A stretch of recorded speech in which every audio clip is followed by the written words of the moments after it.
All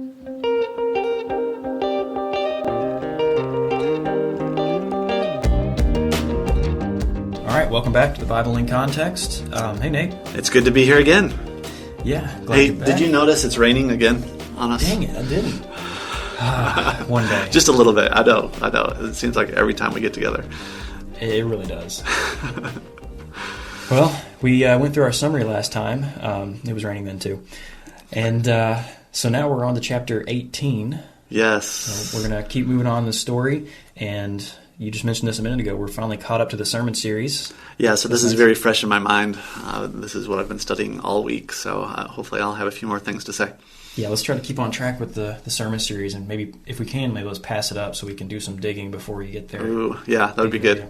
Cool. All right. Well, in this story, we just left off with the covenant of circumcision that Abraham and Yahweh made, and Abram was obedient. He circumcised his household. And now we have three kind of mysterious men that show up to Abram's dwelling at Mamre, near the oaks of Mamre. Yeah, and the chapter actually starts out by not talking about the men, but just saying, and the Lord appeared to him. Yahweh. And it's Lord capitalized. All the letters are capitalized, so we know it's Yahweh. And Yahweh appeared to him by the oaks of Mamre. And we've talked about the oaks of Mamre already, but this is the promised land. This is a land flowing with milk and honey, remnant of Eden itself.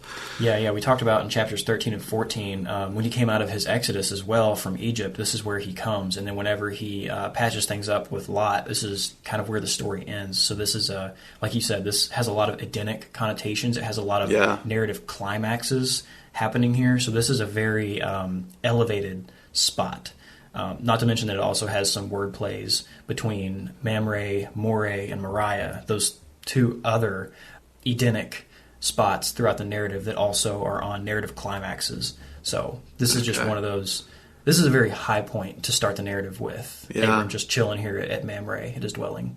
Yeah, and I think it's significant. So he's sitting at the door of his tent in the heat of the day, which brings us back to Genesis 3, where God walks in the garden in the cool of the day. It doesn't bring us back to that at all. No.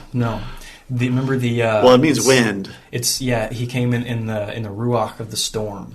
Oh, that's right. Yeah. That's right. There was some commentaries that talk about that. Just Hamilton. Actually, a lot of the commentaries do. Yeah, Nycott talks about it. I'm not sure if Wenham does or not, but they come back to that. Which, if it were something like cold or cool, I'd say, we're on kind of an opposite. Yeah, it's like I was thinking it was kind of like a contrast, where like the God in that moment, that was right after they had fallen, and comes in the storm. And this time it's more and I think the way that Hamilton puts it, the contrast is actually, he looked at it as in the garden, it was in the cool of the day, where it was nice, it was breezy, it was comfortable. Right. But now outside of the garden. But I don't buy that, because one, it just said we're in the oaks of Mamre, which is a place that is with the Edenic connotations. Yeah. And so I took this as, okay, this is a moment where he's relaxed in the heat of the day, just resting in his tent in the shade. And this is also giving us something about the time. So I don't know. I wonder. I haven't really dug into what's going on here. Why tell us that? Maybe it's something to do with the time of day, like the sun's up now, and so it's getting warmer, and maybe that. Okay, this is a stretch. Take this with a grain of salt. I'm taking it with a grain of salt too. But the heat of the day, the sun's coming up. So what have we learned about sunrise in Genesis throughout this study? That it happens every day. Fair point. All right. I don't remember. It always happens. Well, not always. Often with an Exodus, there is a sunrise at the moment of deliverance. Oh, okay. So here's Yahweh coming. I don't know.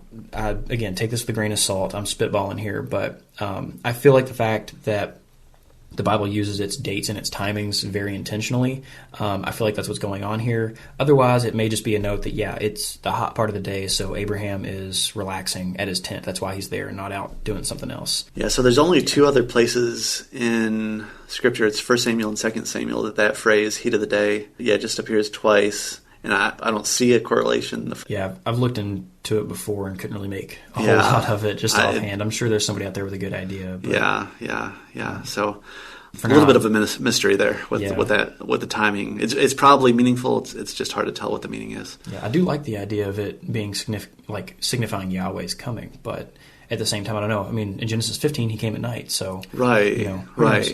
Well, and maybe we're meant to. I do think there might be a little bit of a contrast here between the way that God appears to him here and the way that he appeared to him last time. So last time he appeared, and it was very much like he fell on his face in fear. Right? He's I am God Almighty is how he appears, and it's a much more unapproachable moment. But here, it's in the heat of the day. He appears as in human form. It's much more approachable, and so I think maybe we're meant to see a little bit of a contrast. Well, with that, there's a lot of reverence throughout this whole passage. Absolutely, so yeah. Well, yeah. Anyway, so that's some good spitballs about that. I like it, but I don't know, take it with a grain of salt. Absolutely, let it fuel your thoughts. Oh, and if you want to go back and listen to that, in Genesis 3, we did an episode on Jeffrey Niehouse's paper about how the phrase "in the cool of the day" should actually likely be translated as "in the wind of the garden," or sorry, "in the wind of the storm." Yeah. So again, bringing us back to Sinai and things like that. So go listen to that if you want to. That's a good one. So let's talk about Yahweh coming to him as a man, because I think it's pretty clear cut, and I think we both are convinced. But I've seen some doubters on this. Sure. So let's walk through it a little bit. So, like you said, we're told in verse 1 that Yahweh appears to Abraham, and then he lifts up his eyes, and there's three men. So, is this Abraham sees three men, and Yahweh came separately? Are these three men Yahweh? Is one of them Yahweh? What's going on here? Well, let's jump around the chapter a little bit just to solidify this idea, then we'll start stepping through the actual narrative. So in verses 9 through 13, these men and Yahweh are at the same time having a conversation with Abraham, and we see in verse 10 and verse 13 where it says, "The Lord said to Abraham." And so we get this feeling that this conversation with the men is also a conversation with Yahweh. In verse 22, it says that, referring to two of these men, "So the men turned from there and went towards Sodom, but Abraham stood before Yahweh." And so a couple of the men left. Abraham's still hanging out with Yahweh, and there's no extra notes about anyone else leaving or coming. And it implies that the third man is Yahweh. Right. And then there's also verse 33, where finally, at the end of this chapter, Yahweh went his way as well, and he walks off just like one of the men. I think the most significant one for this is verse 10, where it says, "Yahweh said, I will surely return to you about this time next year, and Sarah shall have a son." So Yahweh is returning. That means he has to be there. He's there, right. Right. Yeah. Well, and like I said at the very beginning of the chapter, it introduces the chapter by saying, "And the Lord appeared to him." And the next thing that happens is Abraham looks up and he sees these three men. And so I think that alone implies that the Lord is one of these three men. Yeah, I think that's enough, but I kind of wanted to just beat it to death and drive it home. Yeah, because you're right. There are some that have a really hard time. And I think a lot of it is Yahweh is a man. Well, Yahweh is a man and before the incarnation. Right. Right. They feel like if we see, especially this being the angel of the Lord or the pre-incarnate Jesus showing up as a man, they feel like it demeans his actual incarnation. Yeah, demeans. That's a good word for it. So I don't see it that way. I think it's pretty clear here. I think it's a strong argument. There's a strong argument to be made that this is the angel of the Lord with a couple other angels. I know some other people will argue that this is the Trinity. This is the Father, the Son, and the Holy Spirit. Yeah. Which I don't see a strong argument for that. No, well, the men go towards Sodom, and then it calls them angels later on, too. Yeah. So they're just messengers. And yeah. So, yeah. Yeah. Okay, so here's a question for you. In Hebrews, where it talks about the pastor of Hebrews that wrote the book of Hebrews is encouraging the church to be hospitable. And his reason is because sometimes there have been some who have been hospitable, and unknowingly they were being hospitable to angels. Do you think maybe the author of Hebrews had this moment in mind when he wrote that? Yeah, I think probably. There are some little hints that maybe Lot knew these were more than men, but because he goes up and has kind of the same response to them as Abraham has to Yahweh. Right. In them, but it's not really explicit. So it's very well he just saw a couple of travelers. Yeah. And so I think that's probably what's going on here is he entertained angels unaware. Yeah, yeah. Well, and there is some that even will argue that Abraham didn't even recognize that this was the Lord at first. But I don't buy that. Yeah. Because I think, well, first of all, it starts off by saying, he lifted up his eyes and looked, and behold, there were three men standing in front of him. And when he saw them, he ran from the tent, which is not something you would typically see a patriarch do. And so right away you're signified, okay, there's something special about these men. He recognizes that. And he calls him, "Oh Lord," which is not Yahweh. He says, like, "Oh Master, if I have found favor in your sight, don't pass by." And so he identifies himself with these, this isn't a kingly procession necessarily. We're just told three men. Maybe there's something about them that's special, but either way, like these people, if it was just some travelers, they're not Abraham's masters. So it seems like Abraham sees this as his master, his God. Yeah, well, and even that phrase, "if I have found favor in your sight," isn't that a phrase that would typically, that's not going to come from, like a king is not going to say that to his servant, right? It would be the other way around. The servant would say that to his king. And so I think that's another sign that Abraham really did understand who he was talking to. Yeah, and I mean, we go on with the passage, and he begins making a feast for them, or preparing food for them to offer something to his master here. And, he really goes all out. So I had to look this up. He gets 3 seahs of fine flour, which is 5 gallons of flour. That'll make a lot of loaves of bread. Yeah, for 3 guys plus Abraham, and he's got servants and things there, but this is for them. Yeah. That's a lot of bread, a lot of cakes. Yeah. And then he prepares a whole calf for them. Yeah. So, that's pretty luxurious as well. And the cheese curds and the milk, and this is a feast fit for a king. Yeah, this is not something that even in the hospitable culture of the ancient Near East would typically be given to a traveler. Right. That being said, it was very, hospitality was a big deal. Oh, yeah. To them. And so it was normal for you to offer water, to have your visitors wash their feet, and to provide some water for them to drink and some food for them to be refreshed with. But it's obvious. And the haste that he goes and does this all, that I think 3 times, it emphasizes how quickly he's wanting to get this meal put together for them. I think that's another sign that he recognizes that these visitors are more than just mere men. Yeah, his haste here also brings us back to the Passover. The word for haste there, or quickly, is mahar, and it's actually used a lot throughout the rest of Genesis and quite a few times in Exodus as well. It's used once in Exodus 12:33, which is where the Egyptians are hastening the people. They're pushing them out of the land, and they're pushing them out quickly. And so this scene does kind of bring us back to the Passover. This will get more explicit as we go, because we're going to see that Lot also mimics this same, or he has kind of an opposite parallel to this feast. I think chapter 18 and chapter 19 are meant to be contrasted. Yeah, absolutely. And so once we look at chapter 19 and the kind of parody of a Passover that we have there, we'll look back at this and say, okay, this is kind of what maybe Lot should have been like. He should have had a better Passover in a sense. So I thought it was interesting that there's a little note at the end of this section in verse 8 where it says that he stood by them under the tree while they ate. Right. And I thought it was kind of weird. We don't really see that elsewhere. And since he is a covenant partner with Yahweh, shouldn't he be eating with these travelers? Shouldn't he be having kind of a family meal with them?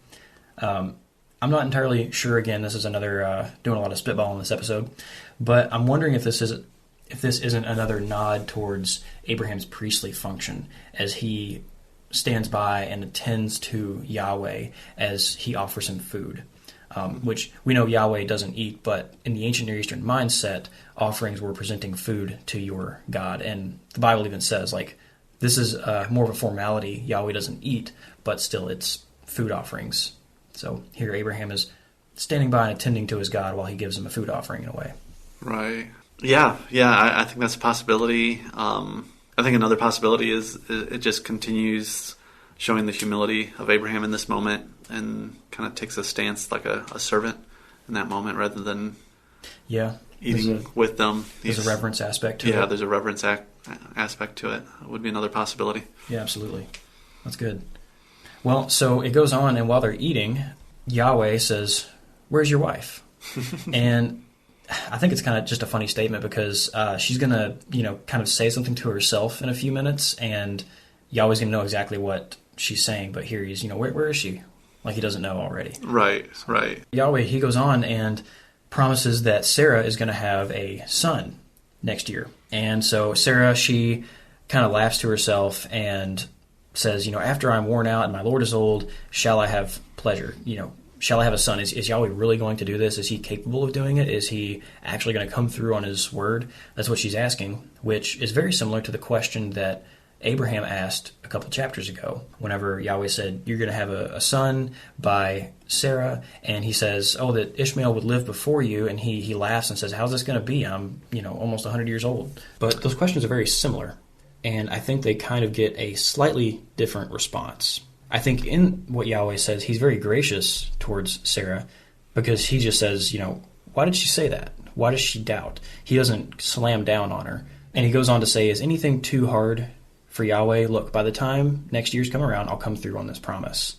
And then Sarah, she gets kind of timid and she denies it instead of owning up and saying, which is hilarious, I think. Right.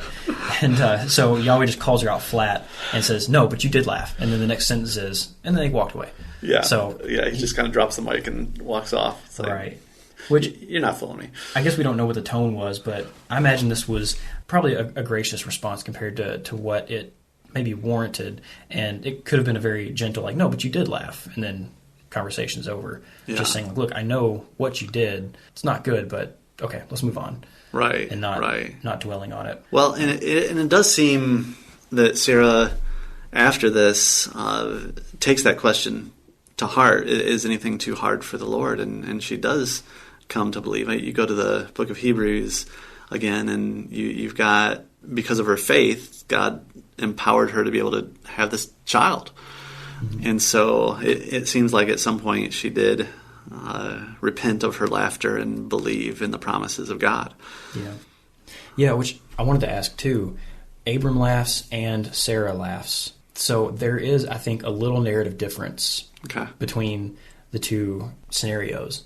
So whenever Abram and Sarai ask, is this possible? Who do they ask that question to? Themselves. I thought Abraham was talking to himself too.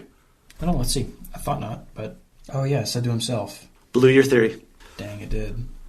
Sort of, but so Abram and Sarai, I keep saying Abram and Sarah, another Abraham and Sarah. Yeah, I mess that up all the time. They both question to themselves and laugh to themselves, like, is this going to be possible? Like, we're old. I do think it might be significant that Abraham then says to God, that Ishmael may live before you. He continues the conversation, and he's offering Ishmael as though he perhaps believes that Yahweh actually will come through on this. He's just surprised. Maybe I took it the other way. I took it that it's Abraham saying, God, there's no way that that's possible. Why don't you just use Ishmael as the promised one that will get the blessings? Yeah, that actually makes sense in light of chapter 17, verse 19, because then Yahweh has to correct him and says, like, no, Sarah's going to be the one. Yeah. In my view, I think they both lacked faith. They both have the same response. In that moment, and God is gracious to both of them in the way that he responds to them.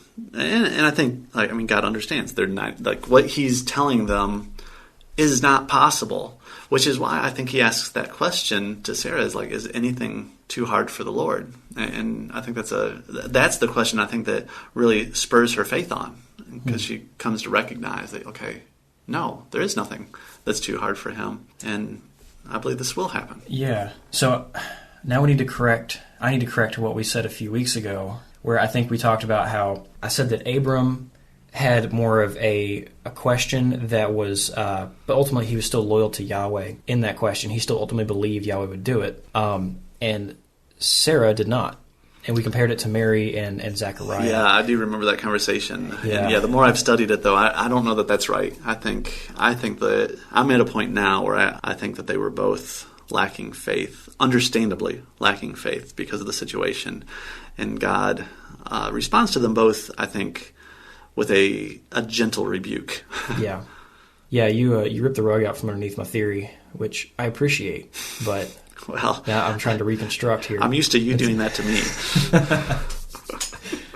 So like you said, so they both have a moment of, I don't think necessarily breaking covenant, and I think that's important to mention, because they do disbelieve, and maybe it's just because we so often use the word belief as synonymous for a saved member of Yahweh's community.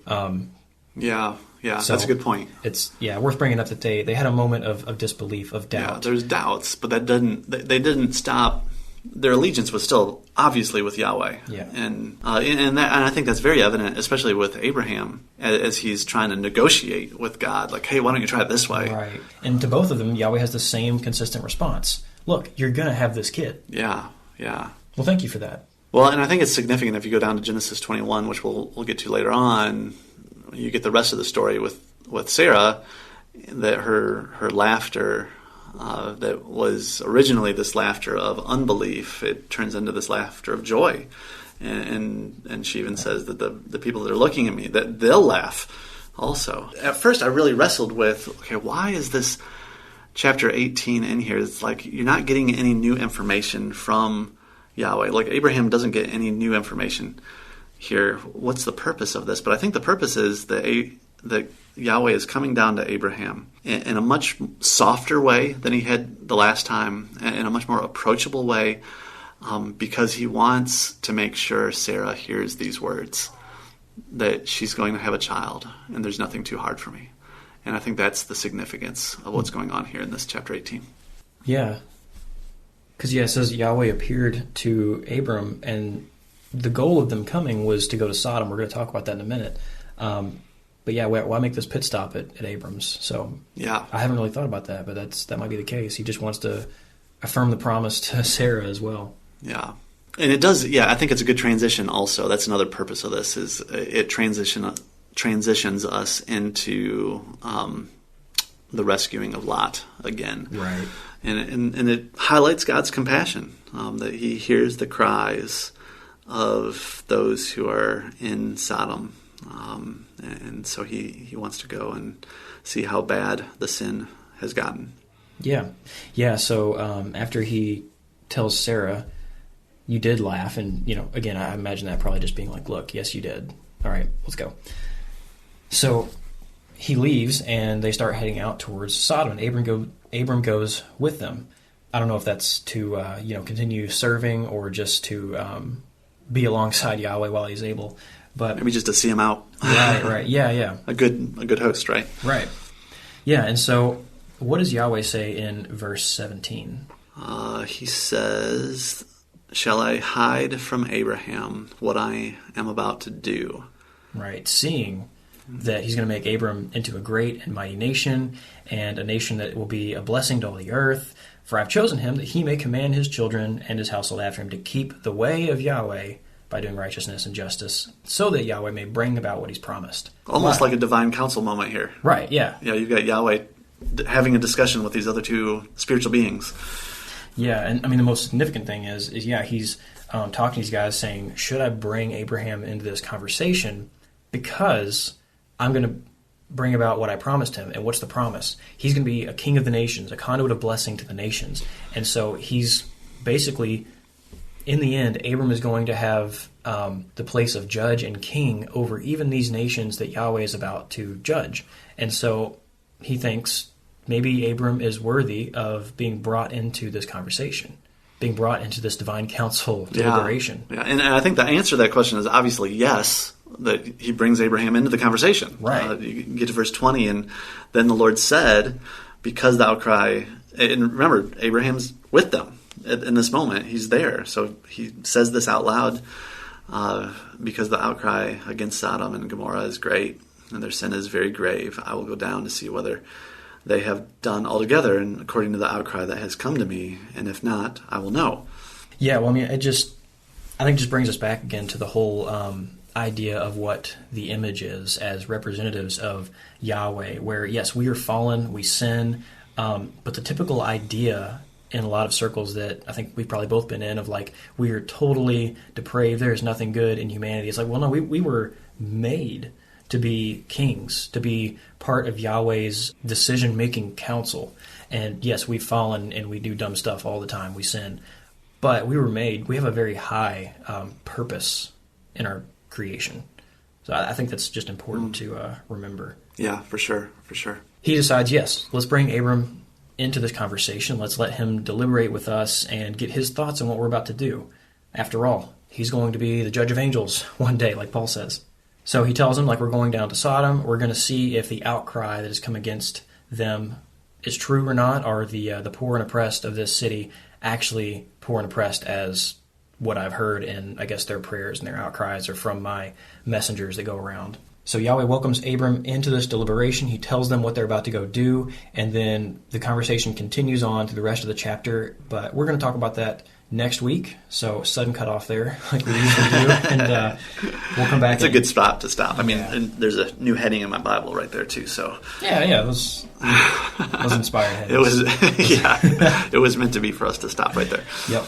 Cool. All right. Well, we'll come back next time and talk about that conversation that they have.